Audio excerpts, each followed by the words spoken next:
Washington County sent us some information on how to get funding for those who need it. This is not necessarily new information, it's up on their website. We just wanted to let everybody know that we also put it up on our website, so if anybody you know, is on hard times and in search of funding to help with home improvement projects or sewage projects, that is available, and the township is more than happy to be a resource and give people copies of those applications if need be. I also have some information on the fee schedule, but I'll talk about that when that comes up. And I believe that's it. Okay, perfect. Thank you. Thank you so much. Financial report, Mr. Palermo.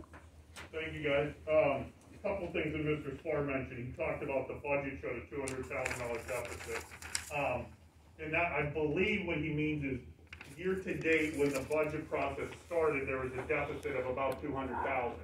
I referenced that in the December 8th meeting, whenever I said year to date, the unrestricted income, if you will, the township was around $500,000.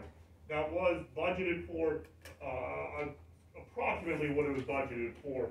You guys did know that you were going to have a deficit in 21, mainly because of income that was received in road work, income that was received in 20, and then that work was done in 21. So I believe that's what he's referencing whenever he references the $200,000 deficit. I think he's talking about this fiscal year.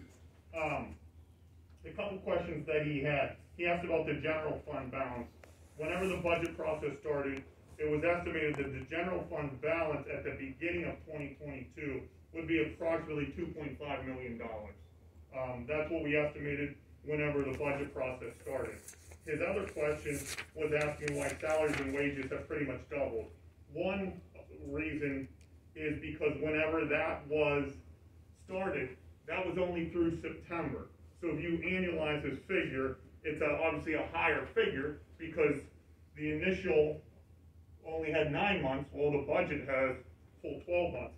The other item there is due to some employee, in bringing the employees in-house rather than with a temporary agency, the line items moved. So the line items went from, if you look at the budget, 406.45, and that one went from around 54,000 in 2021, and I'm sorry, my computer, the battery died, and that one drastically decreased to around $4,000, if I recall correctly, in 2022. Now, it was really just a shifting of the expenses. If you look at the annualized 21 versus 22 numbers, that move will save the township for approximately $14,000 to bringing the employees in-house. So it was a good question because on paper it looks weird, but the one line item of salaries and wages does increase significantly with the moving of the two items. The two line items are 405.100 and 406.450. So it's just a moving around of the expenses. Thank you. And I think that answered your two questions, Mr. Foreman. Yeah, Frank, an important point too, you and I discussed. Mr. Spar, are you going back into public comment? Because we've moved on. Unless you have another public comment, can you wait till the end? In relation to what he just asked me concerning this budget, the accrual method and the cash method of accounting. You can have a balance sitting out there and encumbrances against that balance which aren't taken into account, but once paid could reduce that budget balance. And that's where the 2.5 million is the estimated free of any encumbrances or anything along those lines.